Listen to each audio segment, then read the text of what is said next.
Glória a Deus. Irmãos, olha que eu quero falar com vocês. Todos nós, pais, nós procuramos, segundo a nossa condição, segundo aquilo que está ao nosso alcance fazer, procurar atender os pedidos dos nossos filhos. Principalmente se um pedido for uma necessidade, né? Mas em outros quesitos, às vezes os pais, eles fazem, como diz um provérbio, das tripas corações para poder ajudar e abençoar os filhos. Porque na verdade o pai quer ver o filho feliz. E muitas vezes o filho, ele não entendendo a situação econômica dos pais, e muitas vezes, né, eles são motivados por aquilo que ele vê um coleguinha ganhar, por aquilo que ele vê, né, um priminho ganhar, alguém. Então, às vezes ele vem e fala para os pais e pede aos pais para adquirir, comprar aquilo para ele. E às vezes o filho chora, os filhos pendem, e ele desconhece, não tem discernimento, às vezes, das condições econômicas do pai. E às vezes o pai faz das tripas o coração para poder abençoar o filho, para poder ajudar o filho, né? Às vezes até adquire um presente, ou seja lá o que for, com uma dívida para poder então satisfazer. E é interessante porque depois que o desejo é satisfeito, né? Você há de convir comigo, depois que o desejo é satisfeito, a criança brinca, daqui uma semana, 2 semanas, já não tem mais o mesmo interesse, já não tem mais. Mas nós, como os pais, a gente sempre procura fazer para os nossos filhos aquilo que nós não alcançamos, aquilo que nós não tivemos, aquilo que a gente tinha vontade e não pudemos, né? Então, com condições, você procura abençoar os seus filhos dessa forma, desse jeito. Irmão, a Bíblia nos fala que o nosso Pai Celestial, o nosso Deus, Ele tem todas as condições, todas as condições, tudo. Ele tem poder para dar para nós aquilo que necessitamos, aquilo que precisamos, e verdadeiramente está escrito na palavra de Deus que Ele tem essa disposição, que Deus, Ele vai nos abençoar. Mas a Bíblia fala que Deus vai suprir cada uma das nossas necessidades. Cada uma das nossas necessidades. E muitas vezes a gente não está satisfeito tendo apenas as nossas necessidades satisfeitas, providas, e às vezes a gente quer ampliar sem realmente houver uma necessidade extrema a respeito daquilo. Quando o Senhor Deus, Ele chamou Abraão, lá da terra de Ur, lá dos caldeus, chamou Abraão, e o Senhor prometeu para Abraão lhe dar uma terra, e logicamente a terra que Deus prometeu para Abraão não era em si uma terra estéril. Isso não quer dizer que se Deus tivesse prometido uma terra estéril, Ele não viesse a transformar aquela terra numa terra boa, numa terra produtiva. Não quer dizer, porque Deus tem essa capacidade, Deus tem esse poder. Mas Deus chamou Abraão, e Abraão, ele não viu Deus indo à frente dele, Deus falando para ele: vem atrás de mim, vem me seguindo, vem, eu vou mostrar. Não, Abraão ele saiu e no obedecer a Deus, ele percebeu que ele estava caminhando e ele era impulsionado a ir para um determinado local, um determinado lugar, e esse lugar era o local e lugar que Deus havia mostrado para ele que lhe daria. E Deus, irmãos, falou para ele: olha, tudo isso aqui eu vou dar para você, vou dar para os seus descendentes, E só que anterior a isso, o Senhor disse para ele que a nação que seria formada através da vida dele, essa nação ela viveria aproximadamente 400 anos. Lá no Velho Testamento cita-se 400 anos, o apóstolo São Paulo cita 430. Mas não tem um número exato, né? Então, iriam ser formadas lá no cativeiro, iriam se tornar escravos. E verdadeiramente assim o foi. A nação que veio dos lombos de Abraão se tornou escrava no Egito, e depois de 400 anos então, Deus havia prometido a Abraão, Deus não se esqueceu, então Deus vem visitar o povo lá no Egito, levanta aquele homem chamado Moisés, e Deus então se compromete com eles, porque havia se comprometido com Abraão, e ele não esqueceu a promessa que ele deu a Abraão. Então o Senhor começa a trabalhar para levar o povo lá para a terra prometida. Do Egito a Israel são 800 quilômetros, 2 vezes ir daqui e voltar para Belo Horizonte. Não é muito longe, não é muito distante, né? E no deserto, amado, o povo de Israel, que era escravo no Egito, eles não tinham absolutamente nada. Eles cuidavam do gado, mas o gado não era deles. Eles trabalhavam, mas eles não ganhavam por trabalhar. Eles apenas ganhavam o alimento, a troco do alimento, somente isso. Então, a promessa de Deus para esse povo era Deus levá-los a uma terra que manava leite e mel, e que o Senhor havia prometido que daria para Abraão, para a sua posteridade. Deus, ele começa a tirar o povo de Israel do Egito, e você sabe, irmão, no deserto não tem nada, absolutamente nada. Mas quando Deus está nos dirigindo no deserto, Deus, ele há de se comprometer conosco de que nada irá nos faltar, de que ele irá nos guardar. De tudo quanto tivermos necessidade, ele trabalhará para suprir essas necessidades. E verdadeiramente, quando o povo entra no deserto, a partir do momento que o Mar Vermelho é aberto, um milagre extraordinário, né? É aberto, e a nação toda de Israel passa o mar, né? A pé enxuto. Chegam lá do outro lado, chegaram no deserto, aí começou as dificuldades deles, as dificuldades, irmãos, e aquilo que Deus opera na nossa vida, é sempre diante da dificuldade, trazer as coisas que Deus fez por nós e para nós, para trazer confiança em nosso coração, para que nós não venhamos entregar o nosso coração a uma aflição desmedida. Porque quando você tem necessidade, logicamente você tem uma aflição.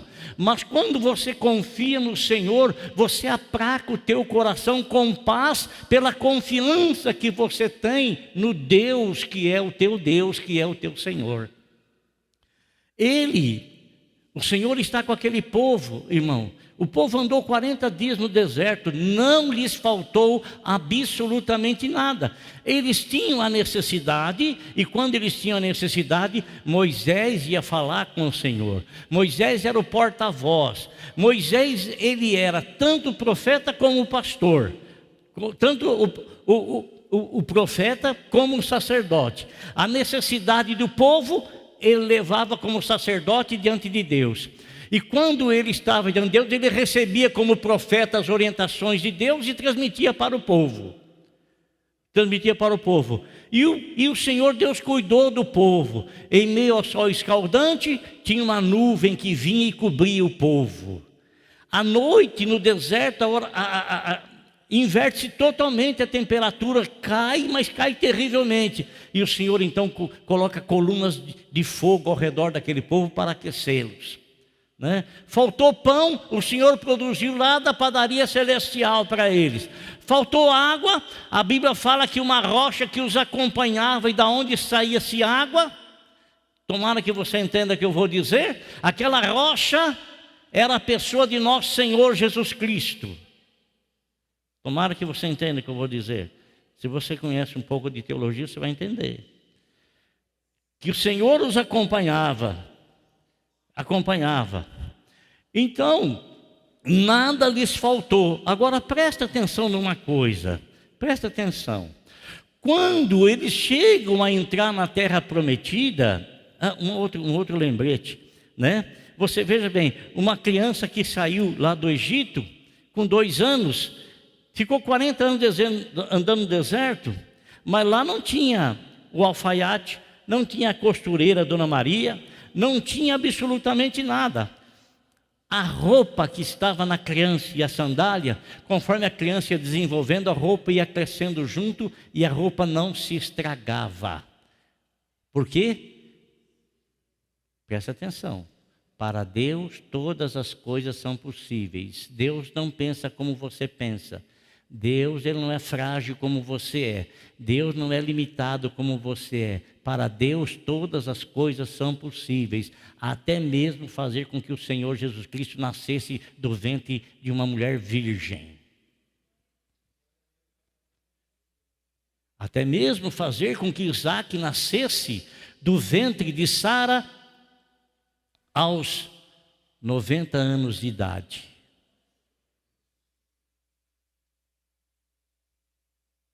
Eu não posso pensar em Deus segundo a minha mente, minha capacidade limitada. Por isso que fé é uma coisa extraordinária. A fé, você crer para ver. O Tomé, ele quer ver para crer. E Deus não tem que se mostrar para ninguém para provar que ele existe. Porque você respira um ar que você não vê, está enchendo os teus pulmões, aí você não vê e você acredita? Você não acredita? Respira aí, você está vendo o ar que está respirando? Tá? Não está. Não está vendo. Então, amado irmão, nós não podemos ver o nosso Senhor, mas Ele está junto de nós. Ele estava junto daquele povo. E quando chegou o momento para eles adentrarem na terra prometida, presta atenção.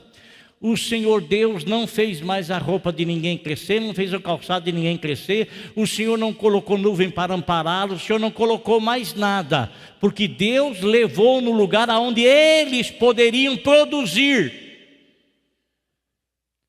aonde eles poderiam trabalhar, onde eles poderiam criar os seus animais, poderiam plantar, poderiam extrair, fazer poço, extrair água. Então o Senhor não mais esteve ali para produzir as coisas que foram produzidas no deserto, onde não havia condições alguma. Agora o Senhor deu condições a ele e eles tinham que angariar aquilo com as suas próprias mãos. As suas próprias mãos. E Deus cuidou deles.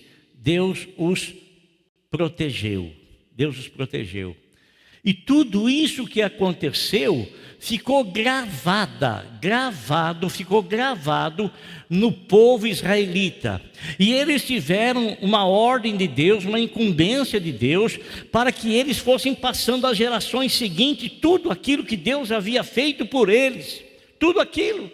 Então aí a gente vê anos posteriores, já fazia 1000 anos que eles estavam na terra prometida, e eles traziam à memória tudo que os seus ancestrais tinham recebido do Senhor Deus, para que eles não esquecessem. Sabe aquele versículo que fala assim: eu vou trazer à minha memória coisas que me dão esperança, eu não vou trazer na minha memória coisas que não serve para nada, não vale para nada. Irmão, em nome de Jesus, encha a tua cabeça de coisas boas, coisas extraídas da palavra de Deus, coisas extraídas das Sagradas Escrituras, porque as Sagradas Escrituras, ela é tão atual do dia em que ela foi escrita, ela é tão atual quanto atual, ela é presente. Então eles foram passando, e Deus agora então levanta reis para governar a nação, que na verdade é um ofício político. Levanta os profetas e separa-se o profeta do sacerdote. E os profetas são aqueles homens que começam a receber a orientação de Deus e transmitir para o povo. Sabe aquela palavra que fala assim, que sem profecia o povo se corrompe? sem ter alguém que receba a orientação de Deus para guiar as pessoas, o povo se corrompe. O povo se corrompe. Pare de ler a Bíblia durante 1 ano, 2 anos e comece a conviver com pessoas estranhas ao convívio familiar bíblico da palavra de Deus, e você vai ver como é que o teu coração vai ficar. Vai ver como é que vai ficar. Ele levantou também quem? Levantou os profetas para receber a mensagem do Senhor e direcionar o povo. O rei para cuidar do povo, da vida social do povo, da vida política. E levantou também o sacerdote. Quem era o sacerdote? O sacerdote era aquele que ouvia a reclamação do povo, ouvia o murmúrio do povo, e ele então levava diante de Deus as petições, as orações do povo e colocavam diante de Deus. Então, o rei, governador, eles tinham o quê? Uma responsabilidade política sobre o povo, de cuidar do povo. Agora os sacerdotes tinham uma responsabilidade espiritual de levar as necessidades do povo diante do Senhor. E o profeta, eles tinham uma responsabilidade pessoal de ouvir a mensagem do Senhor e transmitir para o povo, para que o povo não se apartasse do caminho do Senhor. Irmãos, isso vai passando. E de repente lá, houve um casamento não abençoado por Deus, porque a pessoa sabia do erro que estava cometendo. E uma promessa de Deus era para que não houvesse mistura entre o reinado de Israel, que o rei não se casasse com nenhuma mulher estranha de outros reinados, para não trazer para dentro de Israel, as religiões que não adoravam ao Deus santo e sagrado, adoravam outras coisas.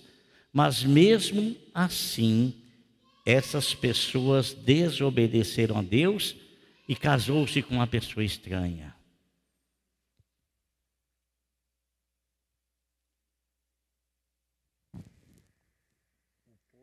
Mais se alegrou com a vitória de uma pessoa aí foram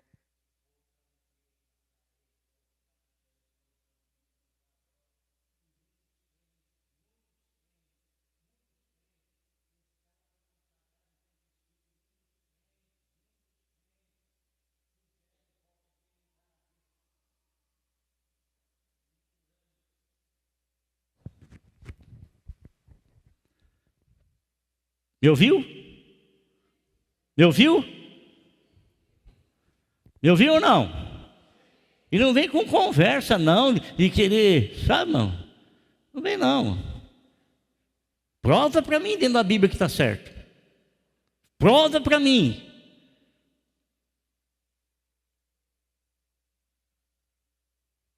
Já estão recebendo o troco aí.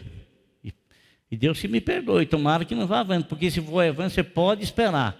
Pode esperar uma Venezuela, pode esperar uma Argentina aqui no país. Porque já se declarou. Já se declarou. Você, pai, que lutou tanto para deixar alguma coisa para o seu filho, está zerado. Está zerado. Sabe por quê? Porque já declarou que se o pai morrer e tiver posse, o filho não vai herdar, o Estado vai herdar. Sabe o que eu digo para você? Faz aí. Faz aí. Faz aí. Está me entendendo? Você, pai, você luta tanto, lutou tanto, não lutou tanto? Você não luta tanto para sobreviver, você luta tanto para ter sua casa, você luta tanto para ter alguma coisa para deixar para o teu filho, porque a Bíblia fala que os pais entesouram para os filhos. Tesoura para quem? Para os filhos. O pai não tesoura para o Estado não, mas o Estado vai tomar conta. Você pensa que você vai ser herdeiro do seu pai? Aqui para você, faz um L.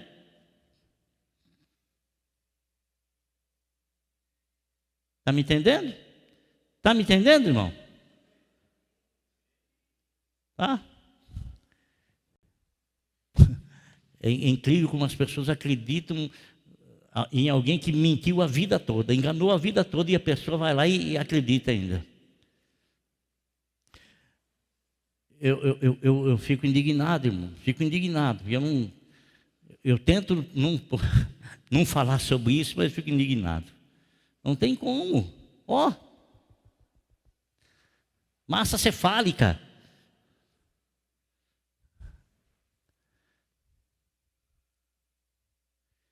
Irmãos,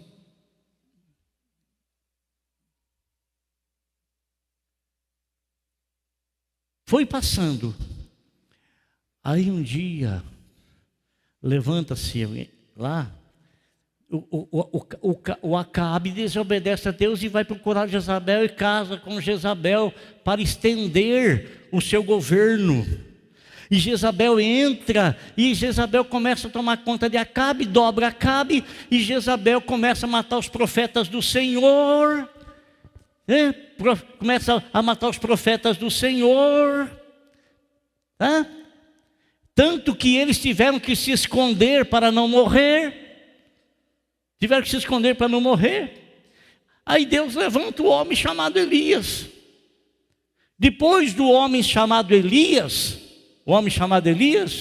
Deus faz uma pessoa começar a acompanhar Elias. E essa pessoa chama-se Eliseu, amigo de Elias.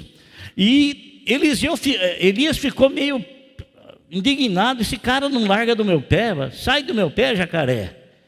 E ele não saía, sabe? Aonde Elias ia, Eliseu estava atrás. Aonde Elias ia, Eliseu estava atrás. Ô, rapaz, fica aí, não vou ficar, vou atrás do Senhor. Elias, irmão, ele acabou compreendendo que Eliseu foi alguém levantado por Deus para ser o seu sucessor. E Eliseu pediu algo para Elias quando Elias estava para ser elevado aos céus. Eu quero a porção dobrada do teu espírito. Tudo bem, se você ver a minha capa cair quando eu for arrebatado, você vai ter a porção dobrada. E de repente a carruagem de fogo veio e arrebatou Elias, sumiu, e a capa caiu. E Eliseu pegou a capa.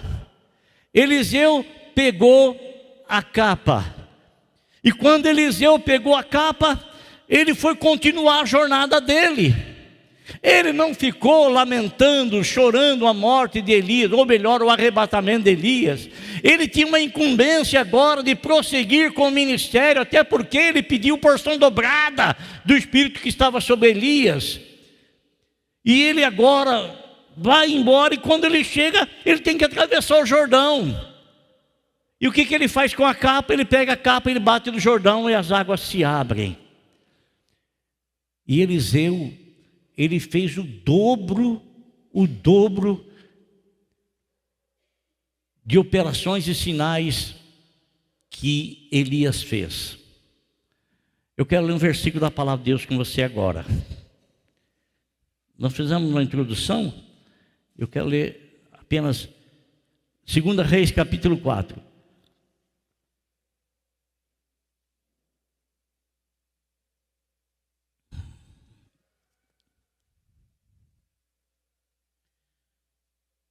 Segundo Reis capítulo 4, versículo de número 2. Está escrito assim: Eliseu perguntou-lhe: como posso ajudá-la? Diga-me o que você tem em casa. E ela respondeu: tua serva não tem nada além de uma vasilha de azeite. Vou ler novamente. Eliseu perguntou-lhe: como posso ajudá-la? Diga-me o que você tem em casa? E ela respondeu: tua serva não tem nada além de uma vasilha de azeite. Amados, esse episódio aconteceu, porque Eliseu, ele não foi como Elias. Elias preparou tão somente Eliseu. E Eliseu não, Eliseu foi mais além. Eliseu, ele fundou uma escola de profetas. E tinha muitas pessoas que eram assistentes dele, que estavam aprendendo com ele, passando a eles as experiências que ele tinha com Deus e também transmitindo a eles a palavra de Deus. E no contexto aí, de onde nós tiramos esse texto, está falando a respeito de uma viúva, de uma mulher.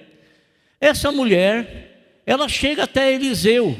Eliseu um dia ele estranhou que estava faltando um dos alunos lá,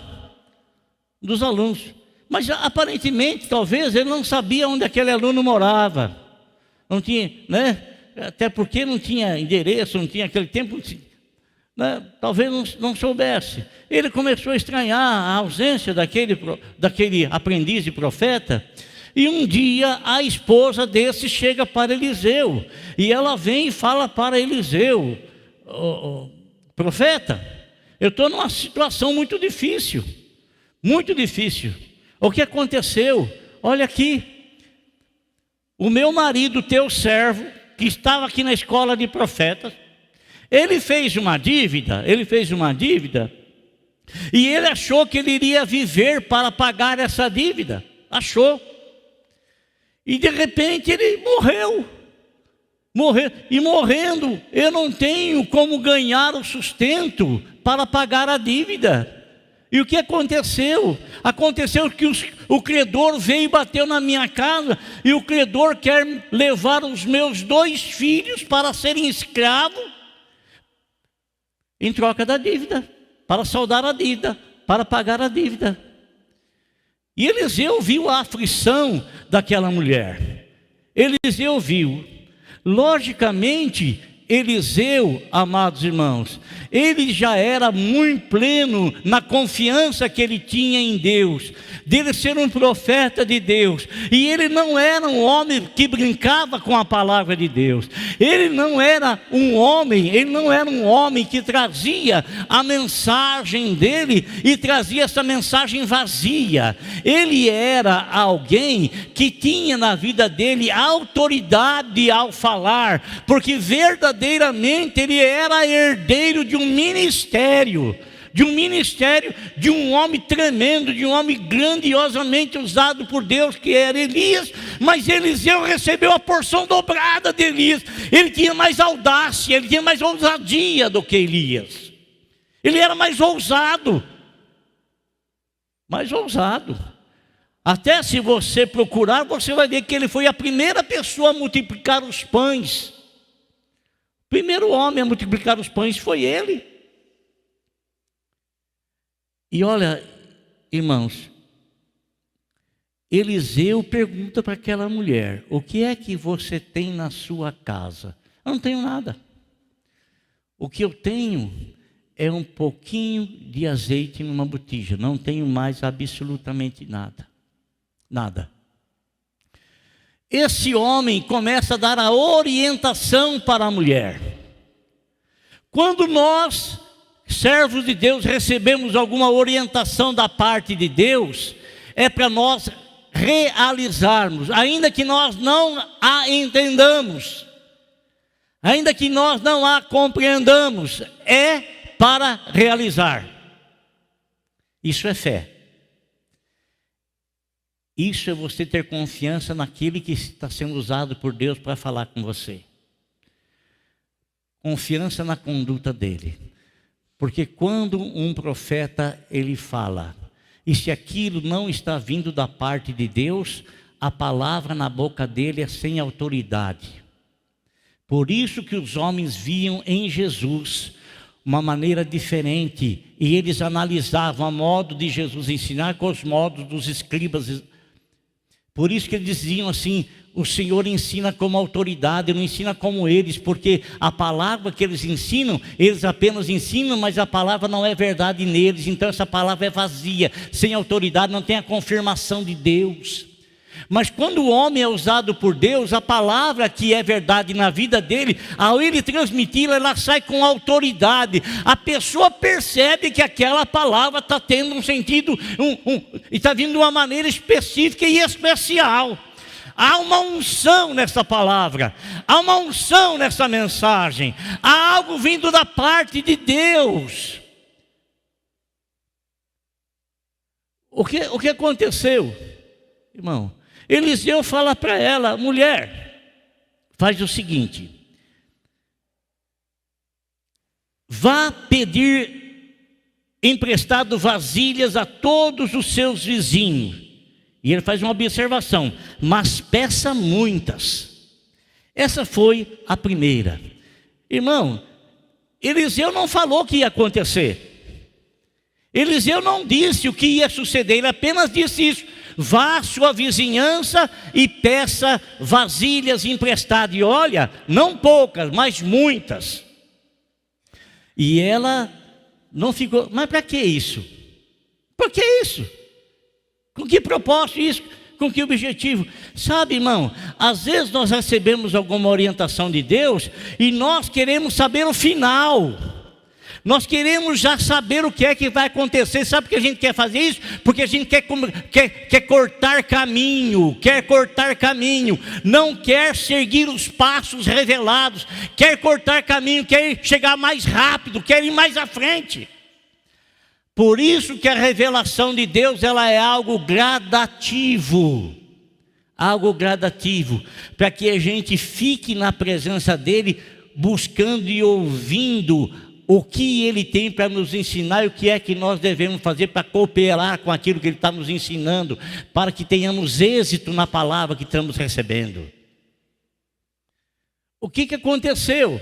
Ela foi e saiu com os vizinhos, os 2 filhos, e pede vasilha aqui, pede vasilha lá, pede vasilha lá, pede vasilha lá, pede vasilha aqui e acolá. Pronto, ela pediu. E o que ela faz agora? Eu pedi, o que eu vou fazer?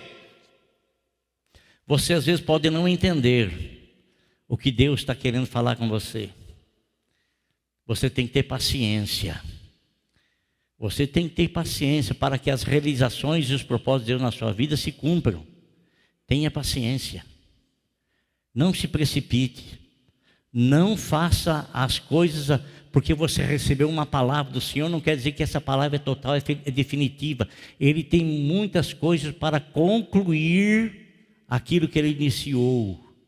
E nós precisamos estar dentro do plano dele, do projeto dele. A mulher pegou as vasilhas todas. O que ela fez? O que eu vou fazer agora com isso? Onde é que ela vai? Ela vai falar com o profeta. Ela vai falar com o profeta e a Bíblia nos diz assim: depois entre com seus filhos e feche a porta. Comece a derramar daquele azeite em cada vasilha e vá separando as que você for enchendo. O milagre começa a acontecer. De princípio, não havia milagre algum, mas Deus já estava planejando, projetando o que iria fazer. Então ele diz para Eliseu e diz para a mulher: entra na tua casa, fecha a porta.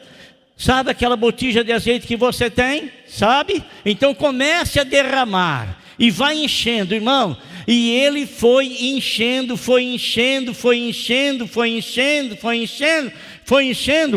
e encheu as vasilhas todas que estavam ali. Aí ela fala assim para o filho: filho, me traga mais uma vasilha. Mãe, não tem mais vasilha, acabou tudo. Está tudo cheio. O que eu vou fazer agora?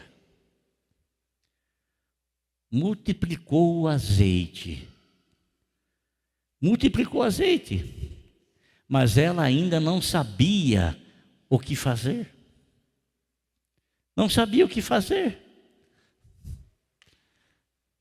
Sabe, amado, muitas coisas não acontecem na nossa vida porque a gente não tem paciência de buscar a orientação de Deus a cada passo que nós devemos fazer. Até porque, vamos falar a verdade, quem que não é imediatista, ainda mais nesse mundo que a gente está vivendo, que é tudo tão rápido.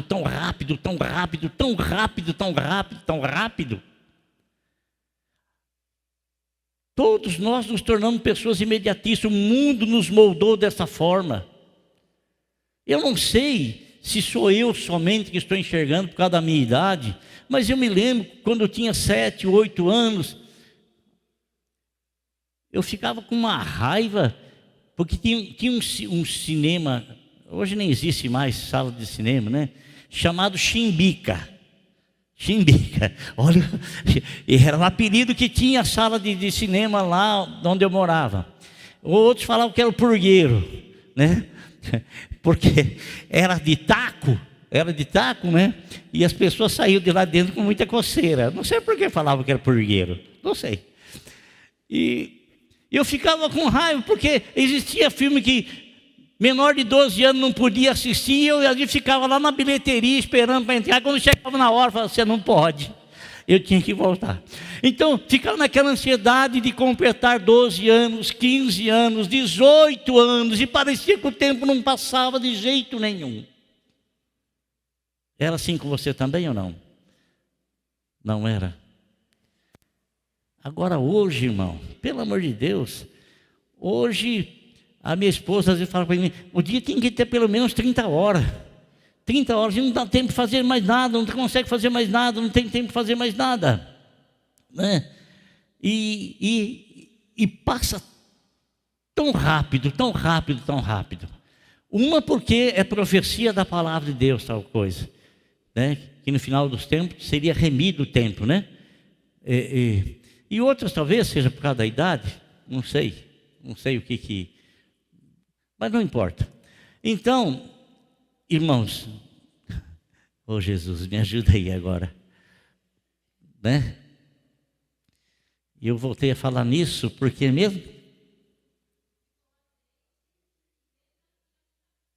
Ah, tá.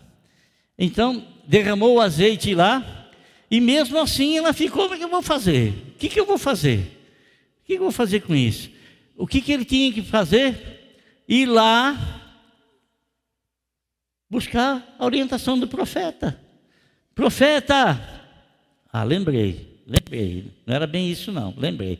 Eu estou querendo dizer, irmãos, que às vezes a gente está tão imediatista que nós não estamos dando tempo para o Senhor operar na nossa vida, e a gente se esquece que o Senhor é longânimo. Ele não é apressado como eu, nem como você. Ele não é. Ele é longânimo. Sabe por quê? Porque ele não é passageiro, ele é eterno. Para ele o tempo tanto faz como tanto fez. Para mim o tempo está correndo, para você o tempo está correndo, para nós o tempo está correndo. E a gente quer que as coisas aconteçam no nosso tempo. Às vezes a gente briga com ele, o senhor está demorando demais. Senhor, pô, eu estou esperando, não está acontecendo, né? E a gente vive naquela ansiedade de querer que as coisas aconteçam o mais rápido possível. A mulher vai, o que ela faz? Ela vai falar com a orientação novamente. Nos diz aqui, depois disso ela foi embora, fechou-se a casa e seus filhos e começou a encher as vasilhas. E quando todas as vasilhas estavam cheias, ela disse para um dos filhos, traga-me mais uma. Mas ele respondeu, já acabaram, a obra está feita. Mas o que eu preciso agora? O que eu preciso fazer agora? O que dependia de Deus, Deus fez. O que é que eu preciso fazer agora? Que eu não sei. Eu não sei o que fazer agora. Ela foi e contou tudo ao homem de Deus, que lhe disse, vá, venda o azeite e pague suas dívidas, e você e seus filhos ainda poderão viver do que sobrar. A orientação era essa. O valor que ela iria adquirir pela venda do azeite daria para ela pagar toda a dívida que ela tinha com o credor e vender o demais e viver ela e os filhos. Então ela ia ter uma boa aquisição com a venda dos azeites, que daria segurança a ela e os filhos para viver. Irmão, olha aqui, Deus tem plano na nossa vida. Presta atenção que eu vou te falar. Você não está aqui por acaso. Nós vamos apresentar ao Senhor a Emanuele. A Emanuele não veio ao mundo por acaso. Não veio ao mundo por acaso. Todos nós que estamos aqui nesse mundo, nós somos um projeto de Deus. Todos nós somos um projeto de Deus.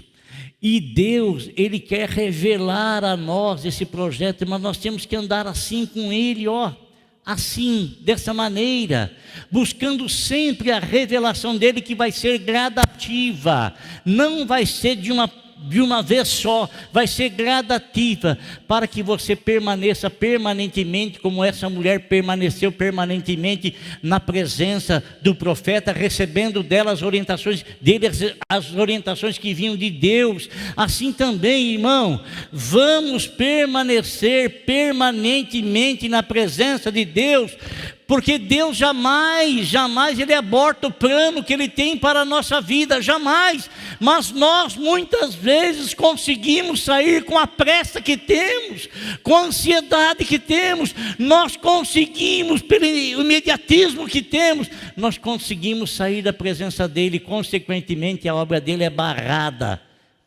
Ele não deixou de ter obra na nossa vida, nós a barramos por causa do nosso imediatismo, que nós queremos ver. Ele não vai entrar no teu plano. É você que vai ter que ficar no plano dele. Afinal, não é você que é Deus, é Ele que é o Deus. Ele que é o Senhor. Então tenha paciência. Tenha tranquilidade no teu coração. Sossega aí, Igual o outro lá. Perdeu, mané. Sossega aí teu coração. Sossega a tua vida.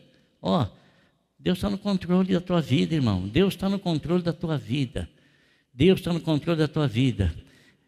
Você não está no deserto mais. Não está. Deus vai te dar condições para suprir todas as necessidades que você tem. E Ele vai revelar para você gradativamente. Ele vai revelar para você. Não fuja da presença dEle.